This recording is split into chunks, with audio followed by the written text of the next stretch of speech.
Before I go broke trying to help everybody, I'm gonna help the people that I go with first. Hey, baby, he ain't never take you out. And I ain't high with my baby. I just left the mall, I'm getting fly. So much, you know it's one thing.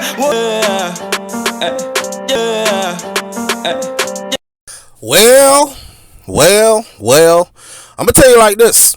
For those of you who wish Fetty Wap well, go ahead and say a prayer for the brother, man. He's about to go stand before the judge to be sentenced.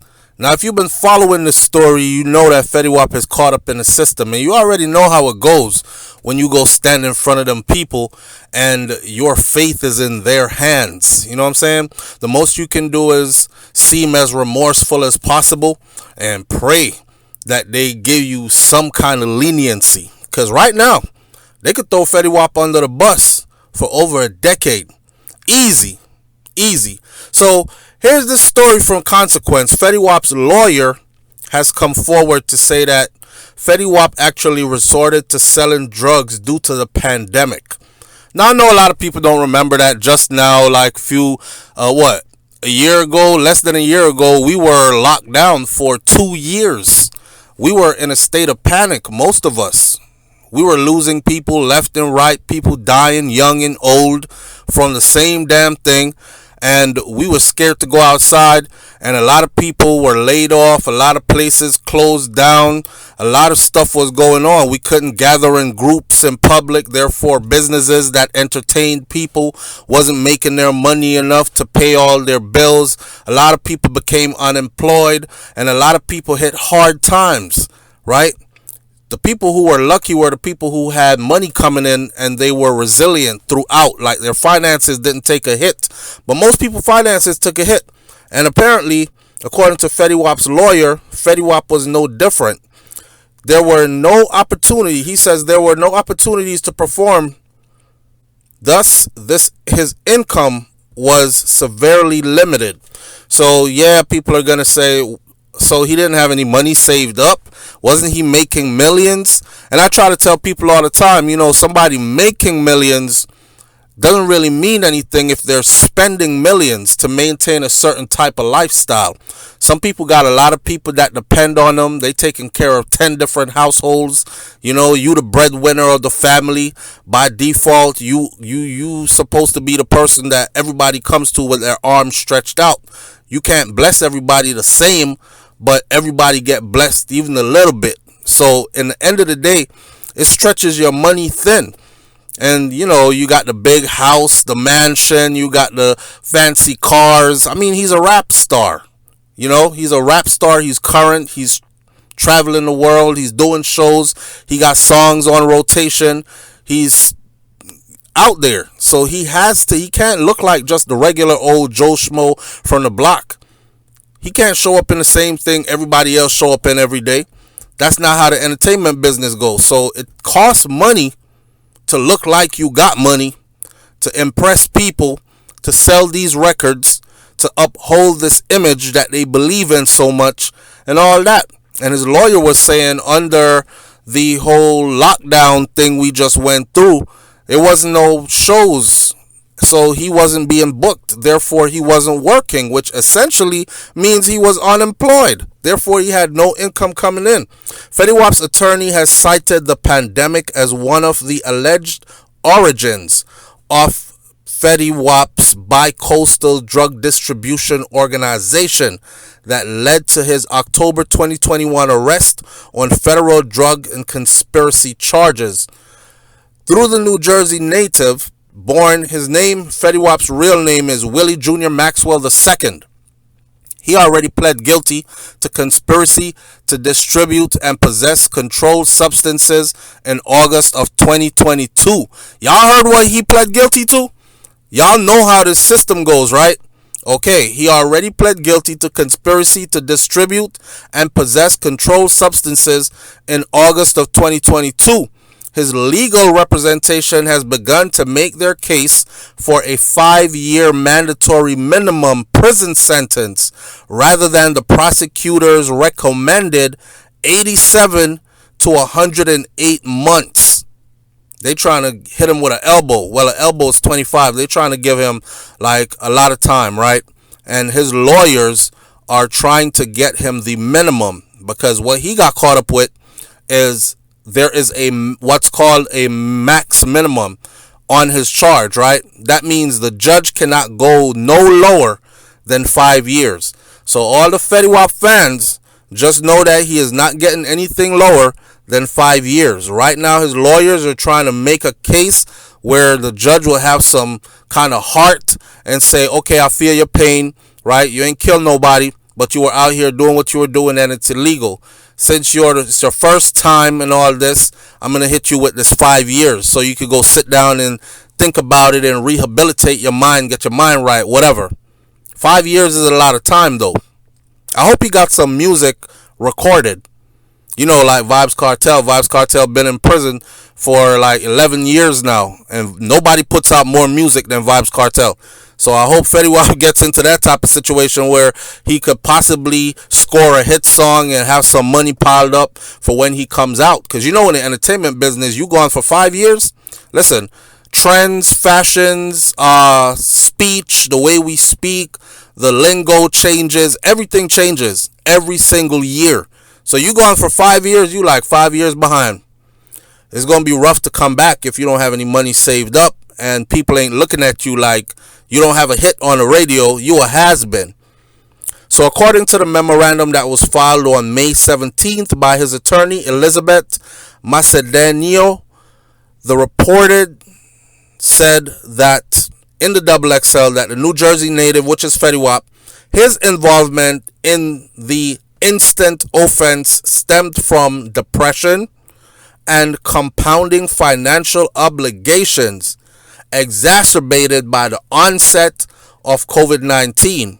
In other words, COVID-19 came around, that man sunk into a deeper depression. He wasn't making any money. He felt like he was falling off. He got people that depend on him, and he just wasn't able to come through. So he started getting depressed. And then this situation presented itself to transport some drugs from LA back to New Jersey and get involved in this drug ring, drug distribution stuff and make some money. And, you know, it was a dumb decision, but he did take part in it, even though he didn't want to, kind of thing. Anyways, Fetty Wap's attorney said that in or about 2020, with the coming of the worldwide pandemic, things began to change for Mr. Maxwell, Fetty Wap. There were no opportunities for him to perform, thus his income was severely limited. The document went on to list a series of setbacks that occurred prior to his alleged drug operation. Sharing, she said that he was sued personally. Somebody took him to court, sued him, and he was going through a divorce as well. I didn't even know Fetty Wap was married. I thought he had baby mamas. But he was going through a divorce, and he was being sued at the same time. And he was involved with a tour manager who was stealing a lot of money from him. While the lawyer also said that at the same time all this was happening, he lost both his grandparents and he lost several other people who were close to him during the same time. So depression set in, and then panic began to set in. This is what the statement says. As stated, Fetty Wap, who is Mr. Maxwell, he took enormous pride in his ability, to provide for his family, for his children, and to lend support to family members and close friends. So he took pride in being that guy they could depend on. Everybody describes him as a person who is like a people pleaser, a person who gains great satisfaction from taking care of other people around him. Suddenly it felt like life was going in reverse for him, and he became ashamed. And when he began to struggle to keep up the lifestyle that he created for so many, his judgment became impaired. He became desperate, and he was desperate to keep up with his financial obligations. So he became involved in this instant offense for a few months in the spring of 2020, and that's where he got caught up at. They better hope that the judge sees it as that, Because this judge could possibly look at him and say, nah, you're not sorry. The only reason you up here pleading this case is because you got caught. If you hadn't gotten caught, you would have still been out there transporting drugs, making a lot of money, living a flashy lifestyle, and pretending that you were making this money legitimately through your music, knowing damn well you're a drug dealer. If the judge goes hard on him, pause, it could get ugly for him. But if the judge buys this story that, you know, under the pandemic his life was falling apart, then he might get lucky. So TMZ reports that the full set of legal documents submitted on behalf of Fetty Wap included letters from his family members and his friends that affirmed his tendency to support them financially. A bunch of letters came in from people who are saying, man, listen, he's that guy, you know, we could depend on him. He looks out for us. Because of him, we live a comfortable lifestyle. He makes sure that we're okay. We're not really in need of anything. Meanwhile, a person called Brayon Peace, this person is from the Office of the U.S. Attorney for the Eastern District of New York, like a prosecutor.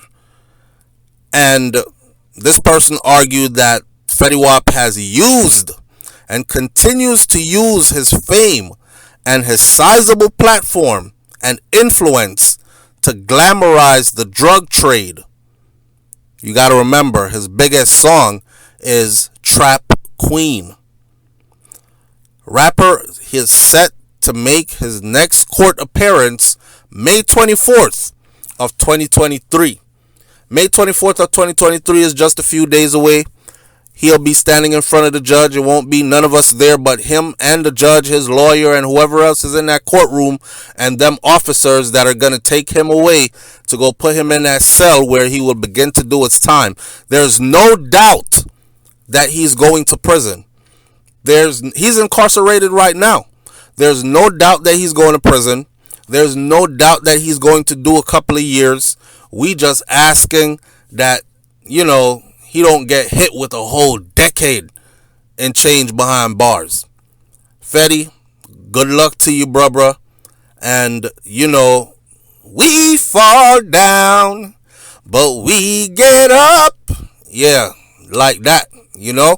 We all humans. We make mistakes. Sometimes we do stupid things and we regret it later. Sometimes we think we see an opportunity and all it was a trap, which is what this is. I hope whatever time they give you, you able to sit down, get your mind right, come back out, and start focusing back on your image, your business, which is your music, and that type of stuff, and leave that trap alone. I'm surprised people still slinging drugs in 2023. Like, surveillance, this ain't the 90s. This ain't even the early 2000s. Surveillance today is on a whole different level. They got stuff that they can see through your vehicle from above your vehicle. So I don't know how people have the heart to actually be getting into all that. Man, listen, if you selling drugs right now and you getting away with it and you making a lot of money, they already know about you. That's just what I tell myself. They're just building a solid case, or they're probably trying to use you to get to the real plug or something like that. Other than that, the drug game is dead. Go get a trade. Go do something else. But the drug game is dead. And with that message, I'll leave this right here. Y'all hit that comment section. Leave your comments right there. And also hit that subscribe button and hit the bell next to the subscribe button, because we will do a follow-up to this story when he is sentenced on the 24th, if it all goes through, where we will tell you exactly how long he got sentenced to, what was his reaction to his sentence, where he will be serving his time at, all that other stuff. You know how we do already. Alright, I'll catch y'all on the next video, man. It's SoFlo TV. I'm out. Peace.